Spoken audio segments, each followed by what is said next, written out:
Get your head mirrors on because it's time for some open heart surgery on the XPS 720.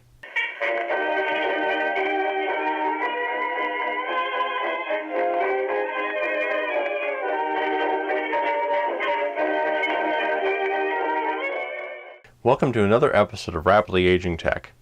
Today we're going to try to get the XPS 720 at least up and running. If you folks recall from the series of videos, the machine was working, and then we tried to do a bit of probably too much overclocking using the factory overclocking settings on this machine for the Pentium Extreme Edition 965, and it ended up having a problem powering up. Switching out the CPU would allow you to, you could install XP. For some reason Windows 7 would throw a fit, but you could get XP on this machine, but it would still have intermittent restarts and whatnot. So my guess is that it must be a motherboard issue. I don't think the new CPU had a problem because it was fine before, and the power supply is so beefy that I don't think we pulled too much power on it. I think it's just a matter of we probably did too much to the VRM. So I finally do have a replacement. Now let me show that to you. This is the replacement board.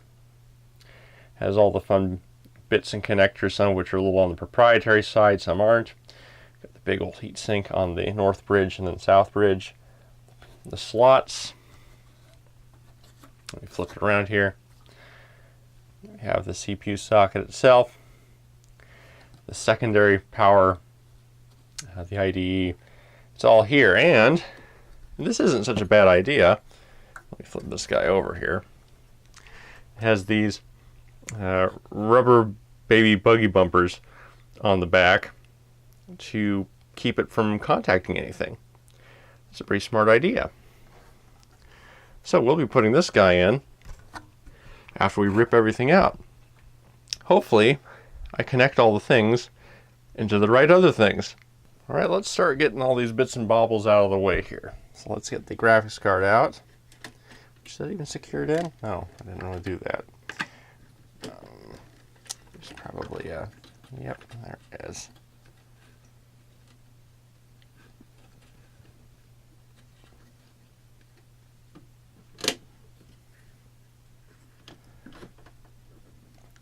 Don't need to make grinding noises. There we go.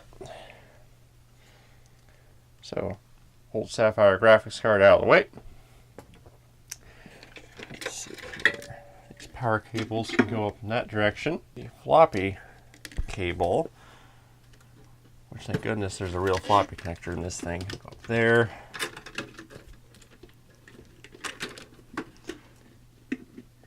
This can go out of the way. Audio cable, more power cables. Oh dear. I hate removing motherboards. I really do. I'm okay putting them in, but once they're in, they need to stay in.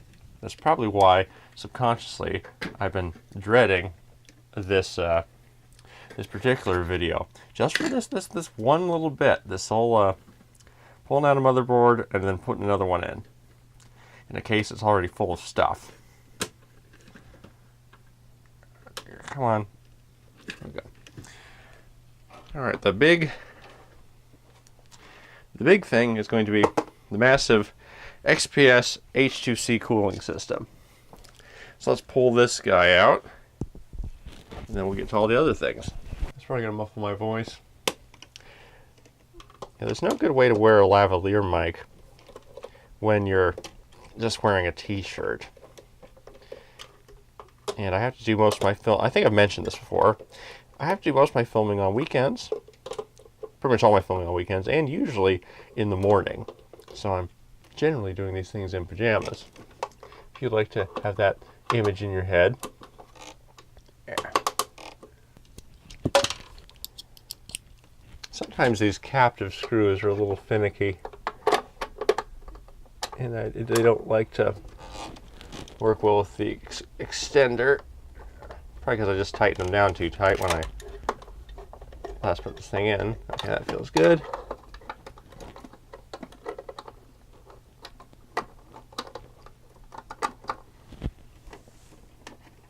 It feels decidedly less good, but I think I can manage it. extender goes back on. Anywho, my last video, for those of you that saw it, which isn't a big amount in comparison to my other videos, was more or less me just doing a channel update, why things sometimes take a little longer to come out. And I also showed some Warships gameplay. I thought it'd be an easy leap that people who like to see some buffoon bumbling around inside the guts of a computer while rambling on would probably be okay with seeing some bumbling guy fooling around World Warships while rambling on. Did not turn out to be exactly the case, but it's probably the format I'll be doing for update videos when they do make sense to come out.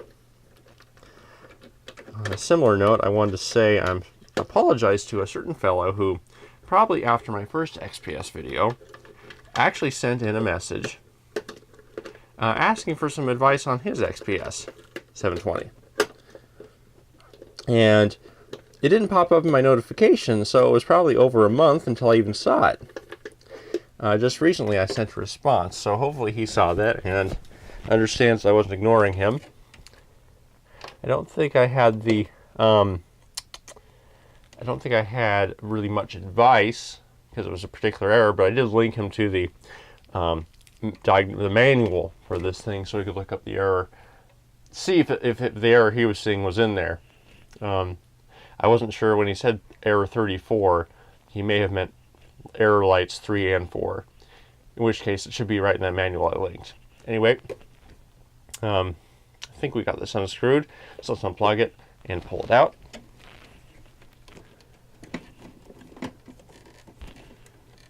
So there's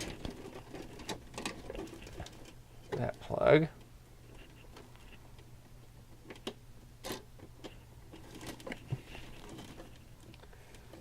Oh, this is a finicky beast.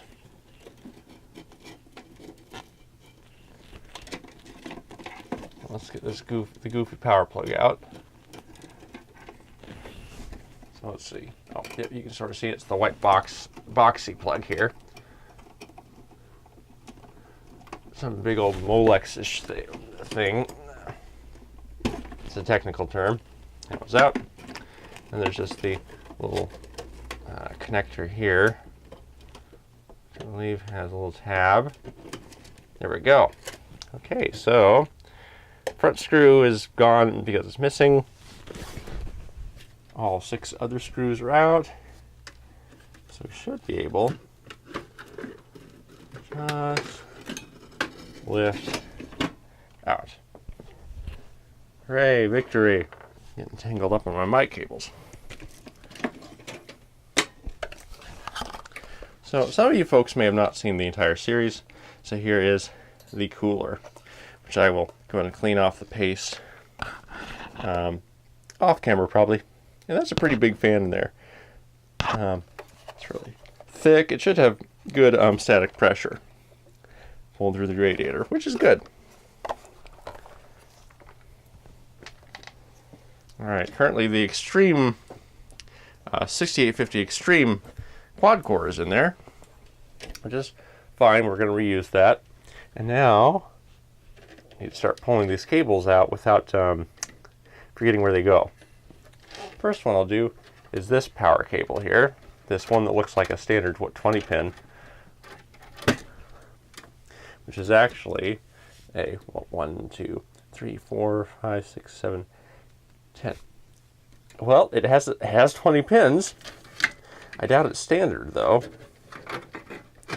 It'd be actually pretty fun if for some reason Dell decided to use 2 standard power plugs for this thing. Probably make conversions easier. So that plug is gone. I'm working my way up methodically in an attempt to remember where things go.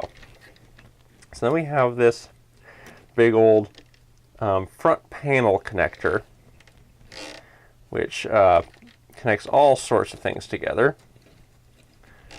And it looks like it's all sheathed together, so the orange one goes down lower. Alright, we'll try to remember that. And the black part of it goes to that smaller one there, and they're different sizes, so that's good. we can figure that one out. All right, and then I already disconnected the USB header when I was trying to troubleshoot, so good, that's done. And we want to get rid of the SATA, the hard drive, and of course for the CD drive. You know, let's get the power plug out of the way first.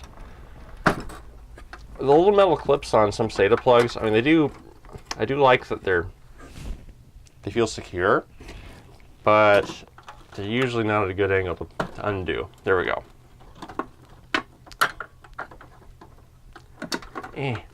Okay. So those plugs are easier to remember. Let's see what we have up here. Why would you put so many plugs right here when there's there's like a board up here and whatnot? Ugh. Okay. So we got something routed here. This rear LED connector right over in this corner here will need to go.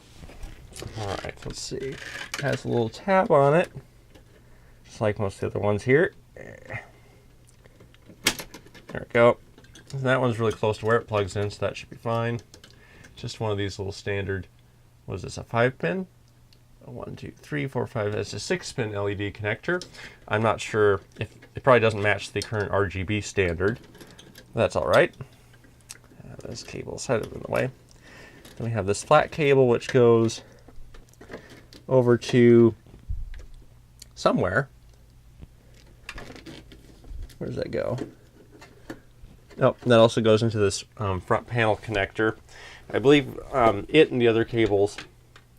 Oh, you didn't see where my hand went. It went over to this front panel connector. The front panel connector. I believe that is probably related to some of the LED control on the front. So we'll pull that guy out. It has a little tab. That should be easy to remember where it goes. You can tell what my concern is with all these goofy plugs. Then we have the IDE connector, which is above the RAM. Alright. Then we have this other little connector here, which goes to who knows what. It's a 5-pin. There's no fans left, unless... Oh, there we go. It's for the hard drive fan right in the middle here. Alright, so we have all the plugs undone.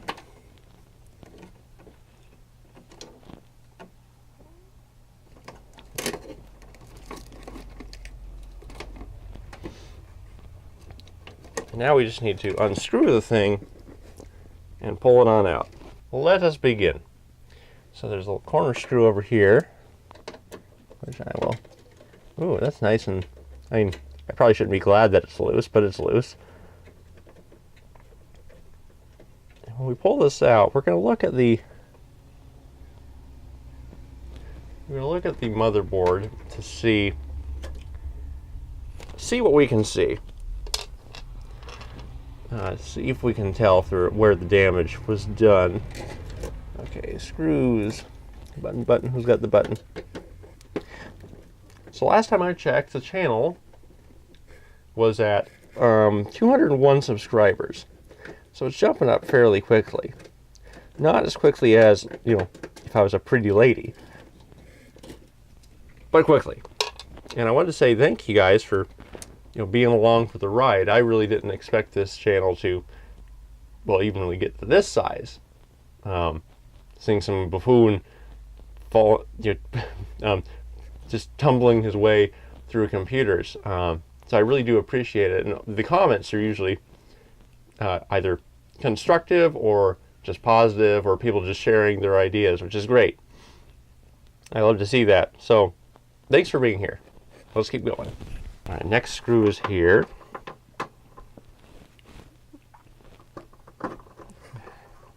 Really do not like where my mic is sitting. Alright. Maybe this isn't going to be so bad after all. Famous last words. I'm already... There's some stuff going on here I'm going to take a look at once we pull this out.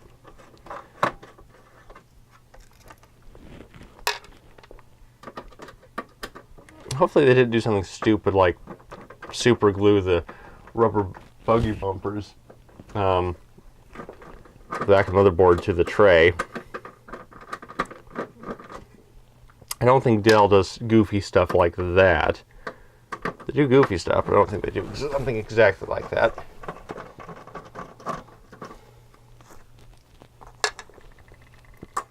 Wouldn't this be great if this was an ATX case? As much as I think BTX is cool, but just imagine you could take the same case, maybe use a few adapter cables to use the built-in fans and LED, and just put in whatever motherboard you want.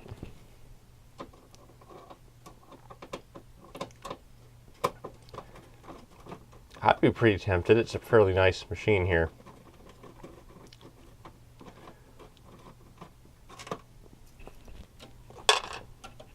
Last screw is in the corner. Let's get it out, and I think that will be it.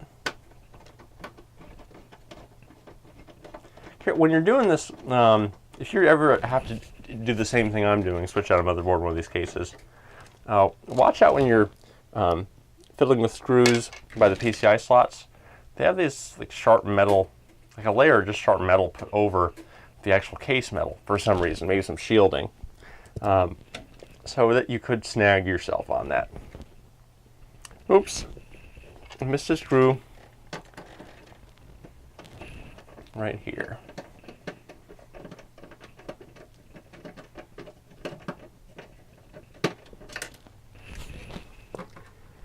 And out she goes.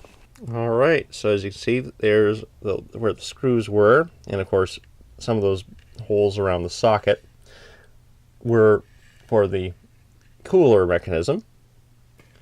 Go up in here,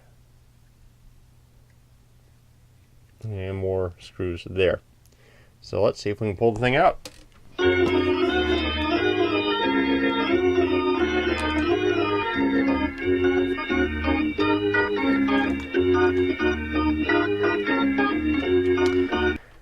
Okie dokie. Here comes the fun part. Oh, it's not. Okay, it came out of the back panel pretty easily. Is that? Ooh, that actually comes out. We have to put that back in, but that actually comes out and looks fairly close to a standard. Not much different from a standard ATX back panel. And this is a nice touch. It actually has some padded what's it here instead of the metal tabs. The metal tabs, they always get me. Especially the one around Ethernet cables, the Ethernet ports. It'll end up pushing through. It won't go on the right side, and so we'll have to bend it out. You've seen that on some of my older rigs. And it's probably something that will continue to be a problem. Oh, out we go. There. The old motherboard. Along with some... I was playing with switching out RAM. I don't really remember if I filmed this part, but I tried my Ballistics RAM from Crucial, which is good RAM. Okay, so for those of you that have keen eyes, I'm going to kind of pan the motherboard close to the power delivery system for the CPU to see if you notice anything wonky. And this part over here did catch my eye. I think it's mainly dust though, but who knows. Nothing's jumping out at me as being particularly visibly destroyed, which is concerning. It'd be nice to just see something just completely obliterated. Make this whole process I feel more confident in just switching out the board. There's nothing much going on there. There's some more power delivery up near the north bridge. or at least potentially part of it. I'm not a big on electronics, so I don't necessarily understand all the bits and pieces. And here's the back side. See if any traces jump out at you as being in desperate need. Yep, well, I'm not seeing anything, but that doesn't mean that something isn't kaput. There's all sorts of things, different things that can fail. If I were to get a chip puller, I'll at least have a backup CMOS battery. So now we need to put the new motherboard in. So let's get that guy done. So I almost forgot. Need to put this one back in, and the audio is up at the top, which seems like an arbitrary difference between ATX and BTX.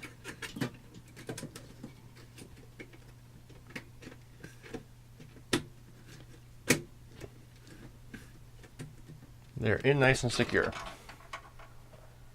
So let's get that board in.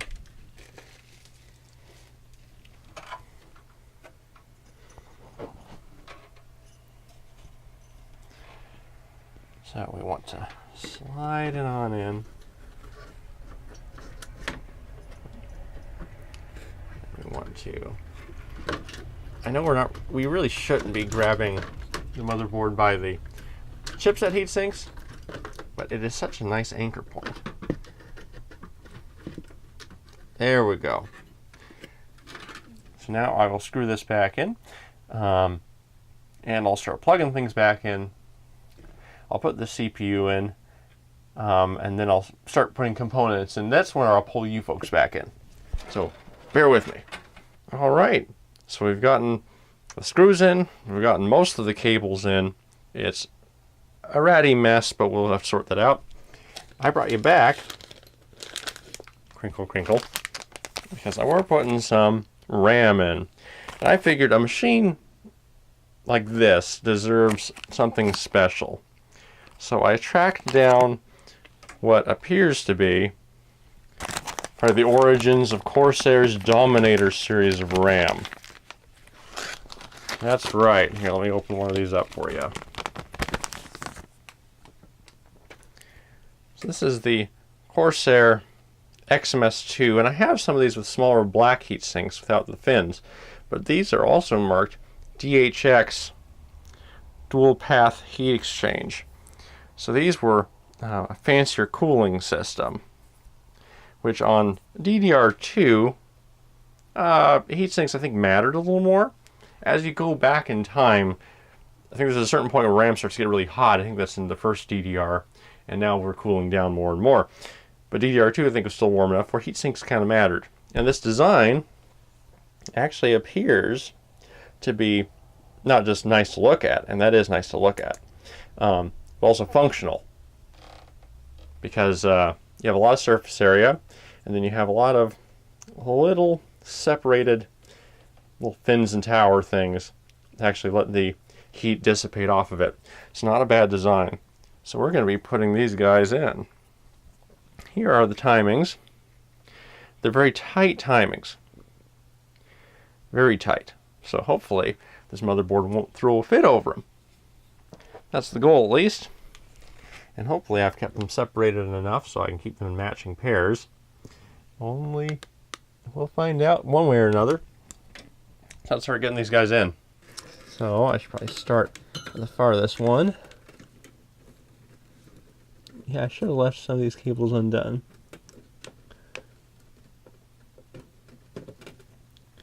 We're lined up.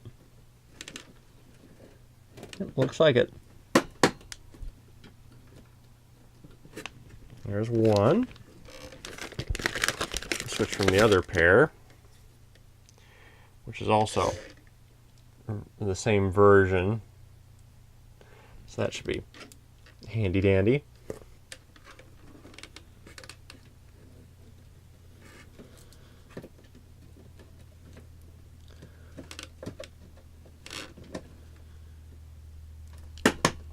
And remember, if you folks haven't put in RAM before, some of you are probably hardcore computer people, some aren't. Every version of RAM, DDR1, 2, 3, and 4, there's a notch somewhere, and the notch moves depending on what version it is. You make sure you line up that notch with the notch on the slot. You just put it in together and press down on both sides. I usually have to do one side first, then the other, but if they both click, then you should be good for the most part.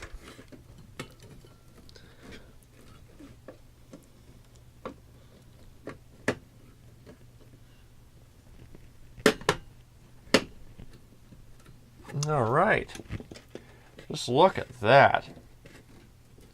It's looking like it's just, this motherboard's just full of heatsink now, which I can't complain about. I do like me some heatsinks. So there we go. I think that looks great. Let's get a closer view. Oh, yes. One big old heatsink assembly up at the top. That's great. I'm not so much I kind of wish these were either silver or copper or something rather than just black. I like the contrast of, bare metal things on a motherboard, not all done up in black. But then again, I like beige cases too, so I'm a weirdo. Anywho, let's get the CPU in and get the cooler on, slap in a graphics card, and see if she will come back to life. If she doesn't, I'll try a CPU that was not put in this machine when it was having power problems. If it continues to have issues, my guess is that it'd have to be a power supply. So I really hope this works. I really hope this works. This is such a cool machine. I kind of wish it was the Pentium Extreme Edition, but you wait. That Pentium Extreme Edition, or something very close to it, and a friend of its, are going to be featured at some point in the future. It's just, you keep tuning in for that. Anyway, let's get this the CPU and everything cleaned up, then we'll install it. Alright, now comes the fun part, CPU. So this is a point, someone in the audience right now is asking, hey, Rapidly Aging Tech, did you check the socket before you went through all the trouble of putting this motherboard in there? And the answer is, like a true professional, no. No, I did not. So let's check together. Right before I shot this motherboard was still in its plastic wrap. I had not examined anything yet. All right, let's take a looky-loo. Looks fine to me. Not seeing any pins out of whack. So good. I know there's a proper way where you just let the CPU kick the cover out, but I never do that. So here we go. I'll pull the CPU out of the other motherboard. We'll line up the notches like so. I'll pop that right down and try to see if it's shifting anywhere. Nope, that feels good. And then down it goes, locked into place. So I'll put some thermal paste on there, and then I'll put the CPU cooler back on there, which if you go back to my older videos, you'll see that probably pulled off and on a couple times. We've already shown it pulled off once in this episode. Then I'll put in the graphics card and we'll fire her up. And just like that, we're back to where we were at the beginning.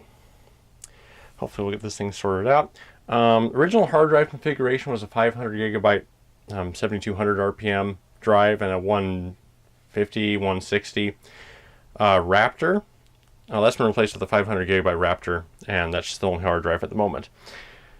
So we'll put in the graphics card, the same Radeon Sapphire model, and then we'll switch over to the monitor and see if we can see anything.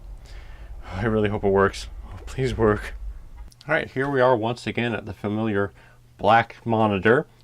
Now we're going to try firing up the machine. When I plugged power into it, it did do its quick little power test, surge, and turn off, which is what normally happens. So let's see what happens. Forgive my squeaky chair too. When we actually try to power her up.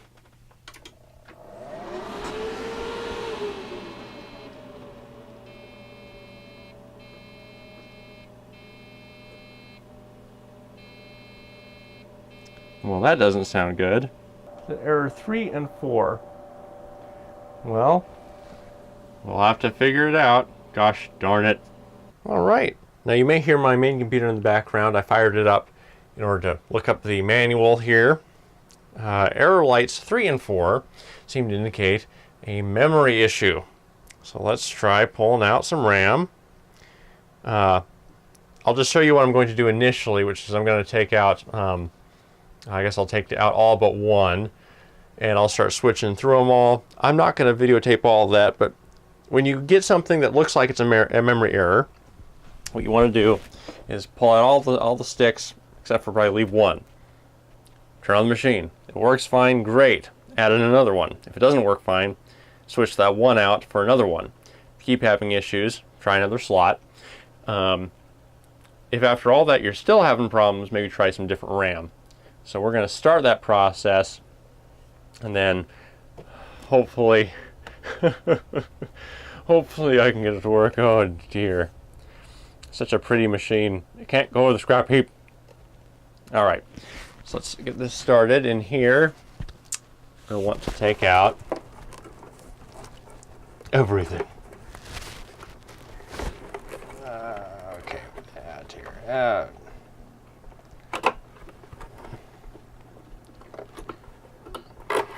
There's one of the very pretty RAM sticks. Two pretty RAM sticks. And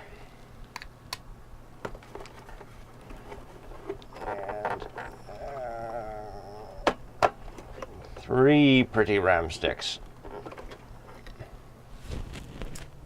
All right, let's try her again. All right, how about now? Oh, oh.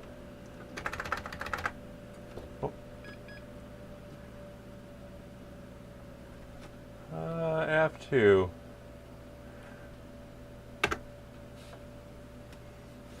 All right, so we're in an earlier BIOS. Hopefully it doesn't really matter too much. It recognizes the CPU.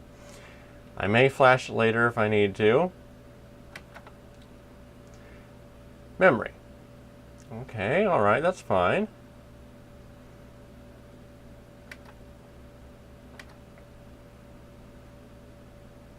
All right, the CMOS battery is still working. Oh, by the way, I should probably steal the CMOS battery out of the other one. I think that was new. Boot sequence. Well, we need to first onboard USB floppy drive, then onboard USB CD-ROM drive, which there is one. And we do that. Okay. Diskette drive. Internal.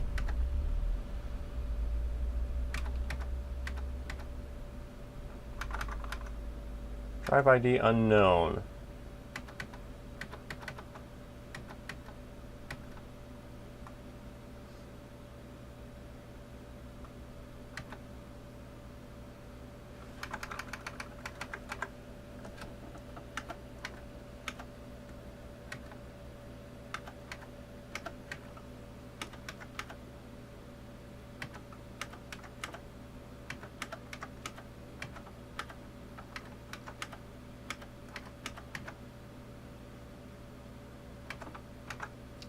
I do have an IDE drive in here. It's a CD drive.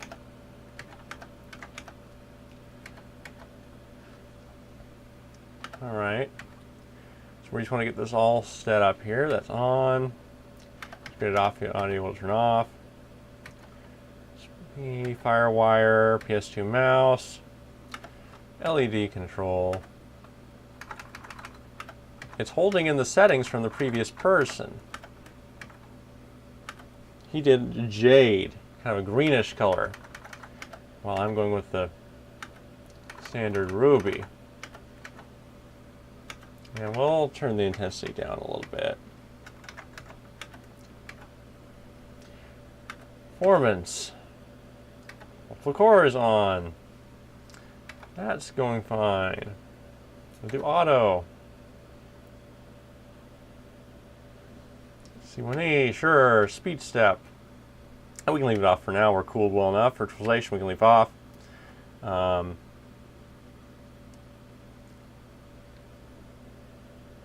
We'll try the EPP SLI version. And then, okay. Bypass is the most compatible. Security.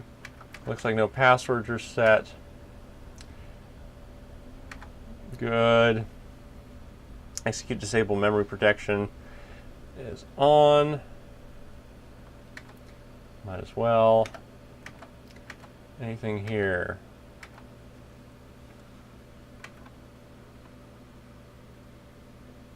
Okay.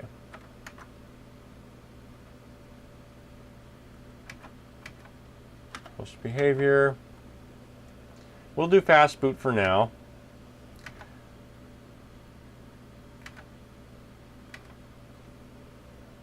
All right. Save and exit. Let's see if it identifies any drives when I go into the BIOS. Did it find anything?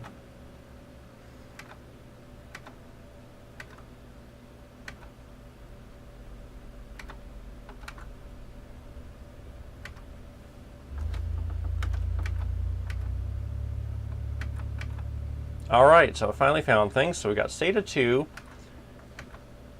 is a hard drive.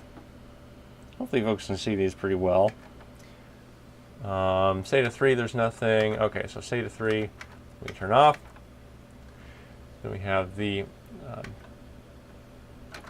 the CD drive or DVD drive, and then there's the other CD or DVD drive.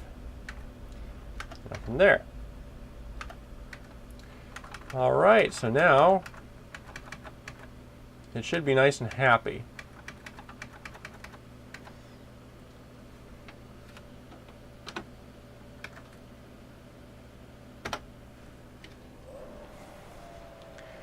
So we'll see if it's probably going to try to boot. I think I was able to successfully install Windows XP on here.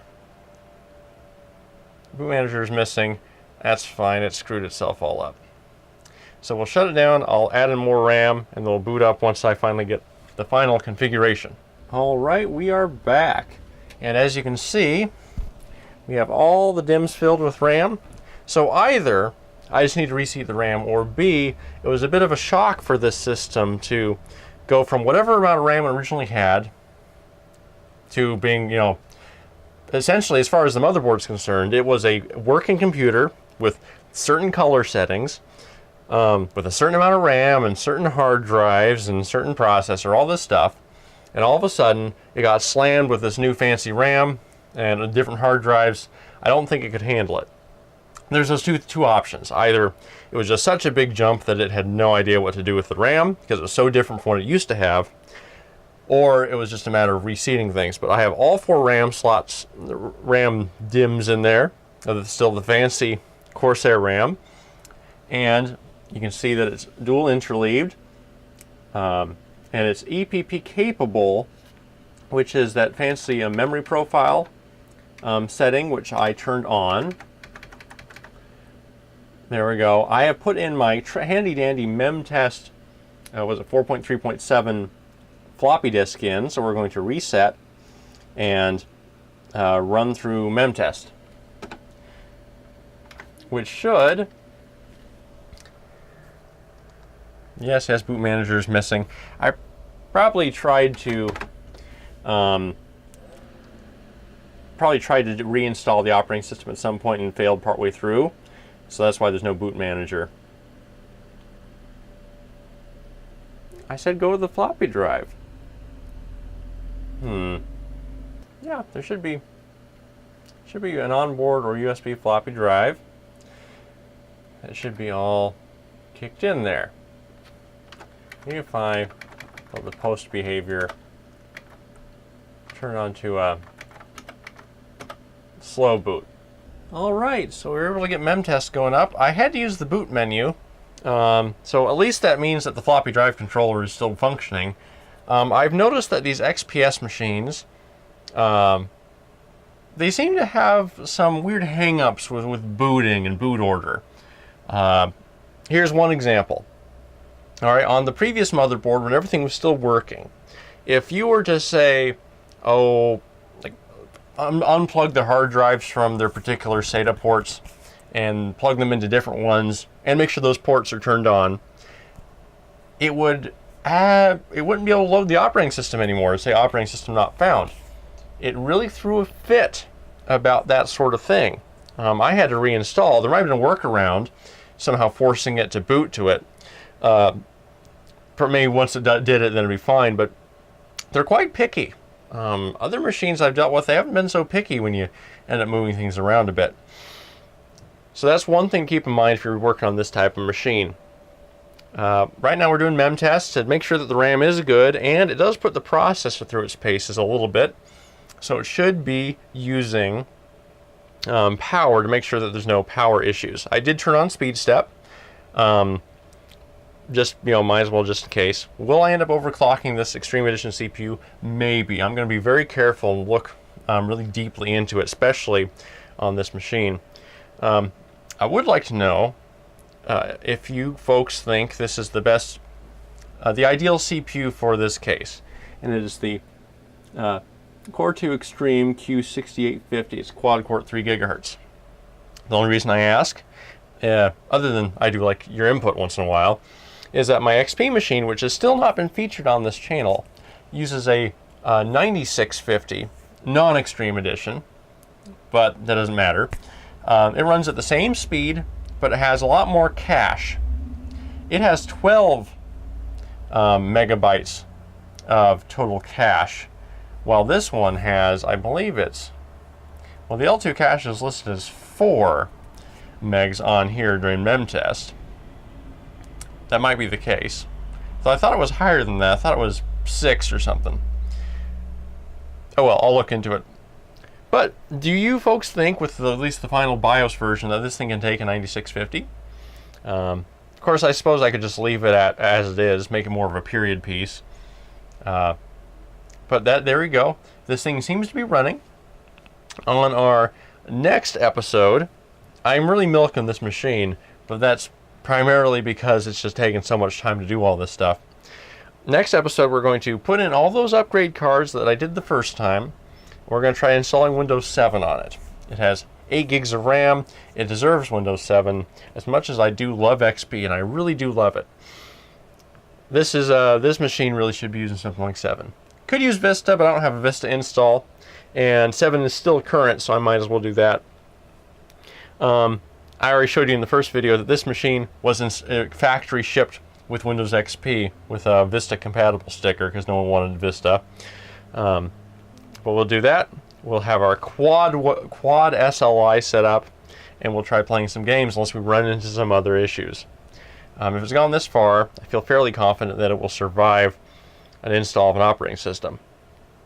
So keep an eye out for that, and thank you for being so patient with me with all this, all the delays and all the things I've been dealing with. I like that you guys are sticking around, and the views have been great so far, and we've grown to over 200. So well done, team. And I guess I should apologize again for those people who've been with me from the very beginning. Hey, I'm glad you're still around, but you folks are probably all caught up on the videos, and you've been sitting a while waiting for another one. The new guys are probably enjoying jumping through the channel. Anyway, so thank you for watching. Don't forget to join the Retro Machines group on Facebook. It's not my group. It belongs, the main guy is Victor Bart, who changed his YouTube channel name to Retro Machines. He's there. Phil from Phil's Computer Lab is there. I'm there. A bunch of other folks that are interested in this sort of thing are also there. So check it out. Don't forget to like and subscribe and whatnot. So we have this coming up. The full-blown Make This a Functioning Computer episode will be out at some point. And then we're probably going to do a special non-computer episode working around audio recording. Now, if you've noticed, all my videos have about the same audio quality. It's more or less where the lavalier mic, where did I happen to put it on my shirt on the particular day, and am I crouching down and my knees pushing it somewhere? Those are the main variables in my audio. But the last actual episode of Rapidly Aging Tech, you probably noticed that the audio was different. And in the comments, I said, hey, I got a new mic. We're going to talk about some different audio recording things and a few options, including what if you want to get a more of a vintage sound without using software. I wouldn't have this kind of channel if I just picked the software version of things. Why in the world would I have a Windows 98 machine, XP machine, a few Power Macs, this XPS, Windows 2000 machine, a DOS machine, if I believed in doing software? Software, I could just virtual machine a lot of this stuff and probably be fine. But I suspect that if you're watching this channel, you're like me and you'd rather do things the old-fashioned way. So we're going to talk about some audio recording. Sort of a do as I say, not as I do, because I think my audio is clear, but it's not fancy audio. You know, the buttery, fancy stuff. My last video, if you want to check it out just to hear my voice a little bit, closer to that. But I'm not an audio engineer, so I don't know how to play with things.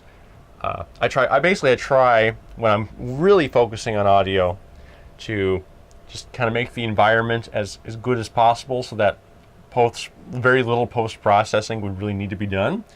I don't like fiddling with things too much like that. I'd rather it just be a clear, natural recording. Anywho, that's coming up. I mentioned dual, I kind of revealed it a little bit, Pentium Extreme Editions. On my last video, I think I mentioned something about a particular rare AMD board that I've got. Things are coming up. And hopefully you found this video entertaining, or at least to the point where you think, okay, going forward, the XPS is alive. I think I'm going to tentatively say the XPS is alive. Breaking news! Rapidly aging technology was wrong. It was wrong from the very beginning. He thought this computer used an Intel chipset, the 975 Express. He was wrong. It was the NVIDIA 680i chipset. And the early versions of this chipset had problems with front-side buses that were equal to or exceeded 1,333 megahertz. Therefore, the 6850 processor is very unlikely to work, which likely means that his old motherboard was perfectly fine. Now he will have to use something like the 6800, which, while still being a quad-core and almost 3 gigahertz, uses the older 1066 front-side bus. But the fool will only find out later, after Mem Test locks up and he's unable to install Windows successfully. This has been breaking news. So, I'll talk to you later. Like, subscribe, have a great day. Happy. Okay, it's going to come out later, but I hope your your Labor Day weekend was good. And with that, I'll leave you be. I'm going to keep this running to make sure that the RAM is good on this stuff. Plus, I kind of want to see how warm it is with those heat sinks after running through full Mem Test. You have a great day. Bye.